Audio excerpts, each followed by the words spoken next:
자, 이어서 강의가 이어질 텐데요. 오늘 뻐꾸기 주제, 굿찬스, 진짜 경기 침체가 올까라는 주제로 강의를 준비해 주셨습니다.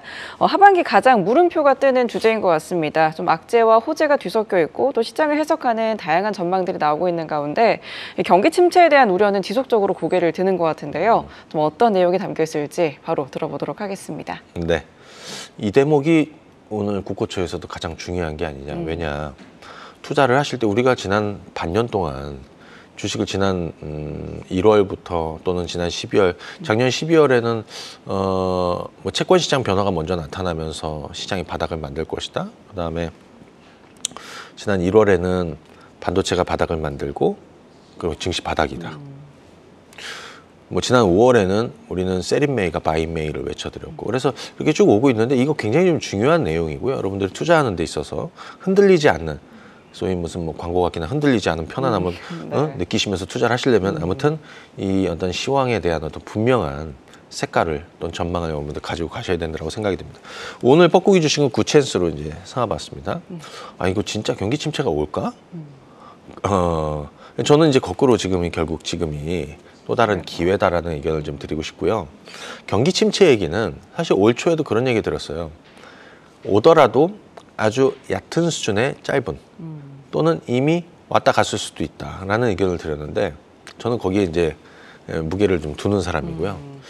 경기 침체는 저는 아마 여러분들이 느끼지 못할 가능성이 좀 있다 이렇게 생각이 들어요. 자, 그래서 이 얘기를 좀 해보도록 하겠습니다. 그리고 이제 상반기가 지났잖아요. 그러니까 우리가 한번 쭉 정리를 해봐야 된단 말이죠.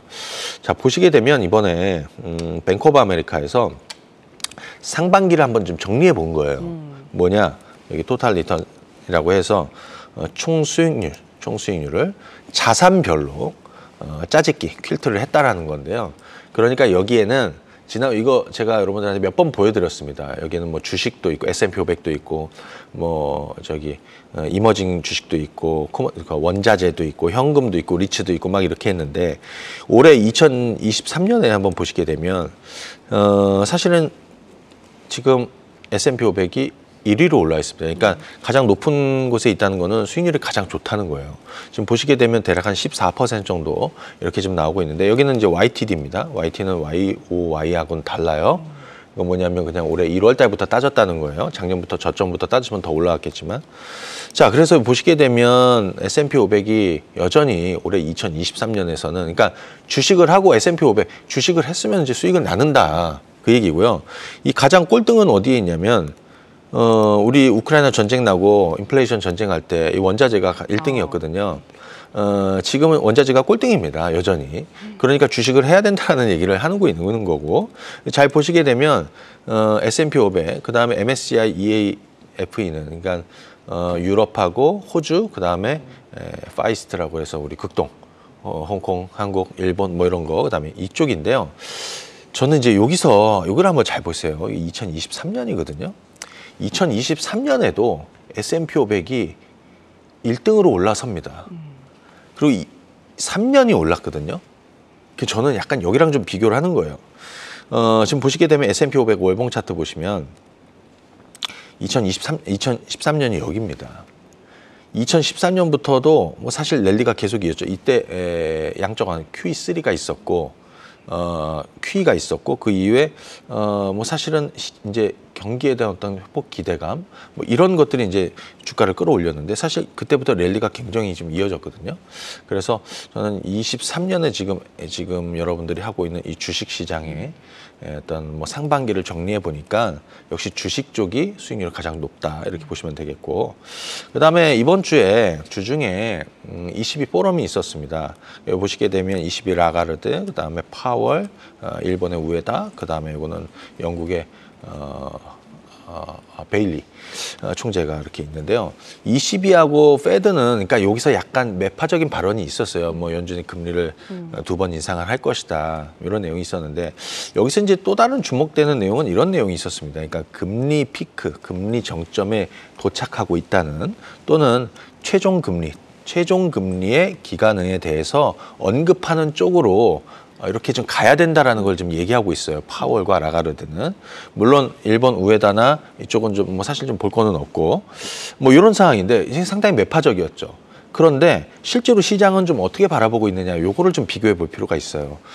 파월이 22 포럼에서 올해 적어도 2회 금리 인상할 거라고 이렇게 발언을 했는데, 사실 우리 페드와치로 시장의 어떤 분위기를 보니까, 이 금리 패스를 보니까 여기 잘 보시게 되면 7월에 한 단계 인상하고요. 그다음에 9월에 동결하고요. 11월에도 동결하고요. 지금 이렇게 보고 있다는 거예요. 그러니까 연준은 더 많은 긴축에 대해서 좀 얘기를 하고는 있지만 실제로 시장은 그렇게 보지 않는다는 거죠. 시장은 한 번 인상하고 동결적으로 보고 있다. 여전히 우리 시장의 어떤 참여자들은 7월에 한 단계 올리고 이게 금리 인상의 종착점으로 보고 있다. 근데 그 두 번 발언에서 제가 지난주 그런 얘기 들었죠. 이거는 높은 수준의 금리를 한동안 좀 유지하겠다라는 걸로 우리는 해석하는 게 맞다라는 얘기 드렸죠. 물론 여기서 하나, 첫 번째 금리 인하하는 시점은 시장의 악재가 될 겁니다. 첫 번째는. 자, 그 부분을 한번 체크하시면 되겠고요. 자, 경기 침체에 대한 얘기 계속 나오고 있습니다. 지난주에 우리가 기존 주택 판매 얘기해 드렸는데 굉장히 좋았다는 건데, 이번 주에 신규 주택 판매 발표가 있었습니다. 12.2% 늘었다. 예상은 원래 마이너스였거든요. 1.2% 떨어질 거라는데 오히려 좋았다는 거예요. 이게 2022년 2월 이후에 최대, 올해 들어 가장 많은 수준이다. 이게 뭐냐면 주택 판매가 지금 살아나고 있다. 향후 경기에 대해서도 좀 좋게 보는 쪽이 지금 이제 늘어나고 있는 것이죠. 그다음에 이제 소비. 지난주에도 우리 소비 관련한 얘기를 좀 해드렸는데, 살아나고 있다는 얘기 들었는데, 이 소비자 신뢰지수 예상치는 104였는데 109.7이었습니다. 그러니까 소비가 상당히 견조하다는 거를 얘기해주고 있는 거고요. 지금 여기 보시면 이겁니다. 근데 21년 1월 이후에 최고 수준으로 회복을 하고 있다. 그러니까 코로나 이후에 막혔던 소비가 가장 최고 수준으로 올라왔다. 이렇게 여러분들 보시면 되겠고요. 여기 35세 미만의 소비자, 35,000달러 이상의 수입을 올리는 소비자 사이에 더 큰 자신감이 생기고 있다. 이게 무슨 얘기냐면, 경기 침체에 대한 걱정을 하게 되면 내가 쌓아오는 어떤 저축 자산이라든지 현금이라든지 아니면 코로나 때 받은 보조금이라든지 이런 것들을 소비를 하지 않을 텐데, 또 내가 일하는 거에 대한 어떤 고용에 대한 어떤 고용에 대한 어떤 내가 어떤 해고라든지 이런 거에서 위험해서 나는 좀 벗어날 수 있겠다. 이렇게 되면 소비를 한다는 거예요. 그 자신감을 갖고 지금 소비를 한다는 겁니다. 자, 지금 이런 분위기라는 거고요. 또 하나, 이거 좀 굉장히 중요합니다. 이건 선행지표예요. 여기 실물 경제 핵심 선행지표라고 해놨는데, 미국 자본재 신규 주문 증가율.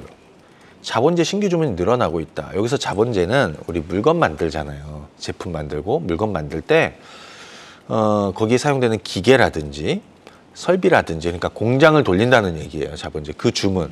자본재 그런 재화의 주문이 늘어나고 있다는 거죠.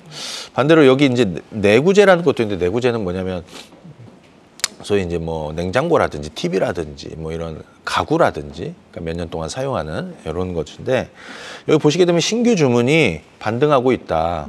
이건 공장을 돌리기 시작한다라는 거고요. 이게 실물 경제의 어떤 선행 지표 역할을 해줘요. 그래서 잘 보시게 되면 자본재도 늘었고 내구재 주문도 컨센서스 대비해서 모두 올랐습니다. 여기 미국의 신규 내구재와 자본재 주문의 증가는 미국 제조업 경기의 회복을 의미하는 것이고, 사실 우리 대미 수출에도 상당히 좀 긍정적인 효과를 가져갈 것이다. 근데 그럼 이거하고 우리 코스피하고 뭔 상관인데? 이렇게 물어보실 수 있죠.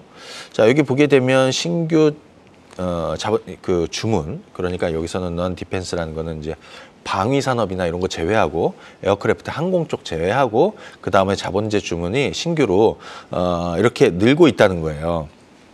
근데 위에 보시면 자, 여기 보시게 되면 요거죠.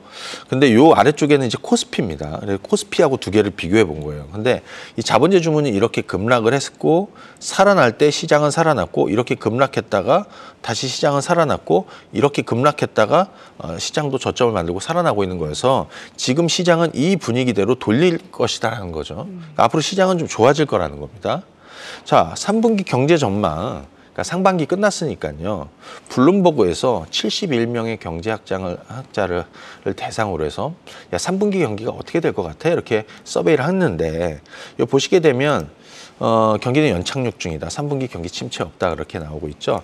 GDP, 그러니까 이전에는 마이너스 0.5 정도를 봤는데, 이번에는 플러스 보합으로 올라왔다는 거예요. 그만큼 뷰가 달라지고 있다.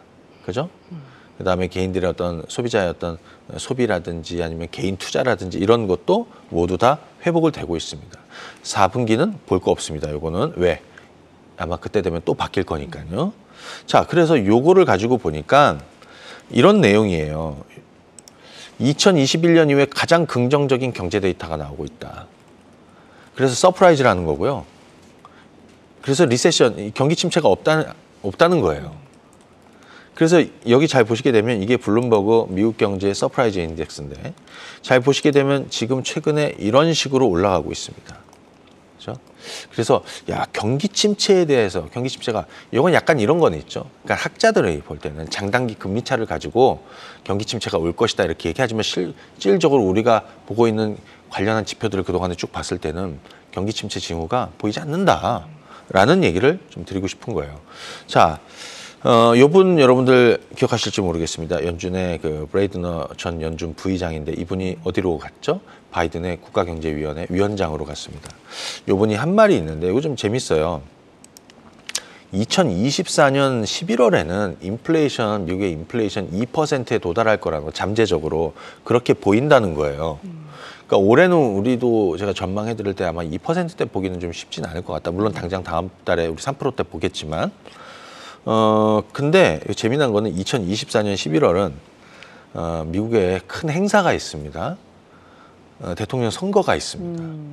그래서 자, 국가경제위원회 위원장이 대략 아마 그 시점 이전에 2%대 인플레이션 2%로 가게 될 것이다라고 전망을 하는 거는 우리한테도 상당히 얘기하는 바가 있는 거예요. 그리고 아마 파월도 또 연준도 아마 고강도의 어떤 긴축하기가 사실 쉽지 않은 분위기로 시간이 흘러가면서 그렇게 갈 것이다. 실질적으로 여기서 이렇게 바라본다는 얘기는 미래 어느 시점에 이렇게 보고 있다는 거기 때문에 우리가 상당히 좀 주목할 부분이다. 이렇게 말씀을 드리고요. 국내 쪽 한번 좀 보도록 하겠습니다. 자, 국내 쪽 한번 보시게 되면 이거 한국은행에서 좀 발췌를 했는데 우리 6월 소비자 심리 지수가 드디어 이제 돌기 시작을 했습니다. 그죠? 예, 돌기 시작을 했습니다. 13개월 만에 100선을 돌파했고, 그다음 한국 수출은 10개월 만에 양전환했다. 수출이 살아나기 시작을 했다. 그다음에 또 하나 IPO. 그러니까 이거는 시장에 굉장히 좀 중요한데 IPO 발행의 바로미터가 매크로 환경이 좋아지면서 회복세로 가고 있다는 건데 작년에 미국은 IPO 한 회사 10개도 안 돼요. 근데 지금 이제 살아나고 있는 거죠. 이건 증시가 살아나고 있다는 거예요. 자, 그러면 정리하겠습니다. 시장은 주요 투자자들의 반기 말 결산, 그러니까 이제 반기 말이었죠. 그다음 미국 자사주 매입 금지 기간이었습니다. 지난 2주 동안. 그럼에도 불구하고 시장은 상승했죠. 22포럼 이런 이슈가 있어서 시장은 좀 쉬었었습니다. 미국 시장은 안 쉬었지만 우리는 쉬었어요. 하지만 국내 소비 관련 지표가 회복되고 있고 10개월 만에 수출이 양전환되고 있고 AI 붐이 여전히 하고 있고 우리 반도체 강국인 우리 시장은 더욱 경조해질 것이고 그래서 종합해 보면 역실적 장세를 지나서 이제 실적 장세로 전환되고 있고 연준의 금리 인상 종료 시그널이 나오게 되면 본격적인 유동성 장세의 기대감이 이제 더 커질 겁니다. 그래서 지금 우리는 제대로 가고 있는 것이냐. 결론은 지금 우리는 제대로 가고 있다. 이렇게 결론을 내겠습니다. 네. 알겠습니다. 결국 지금이 기회다. 앞으로의 하반기 기대를 해봐도 좋을 것 같습니다.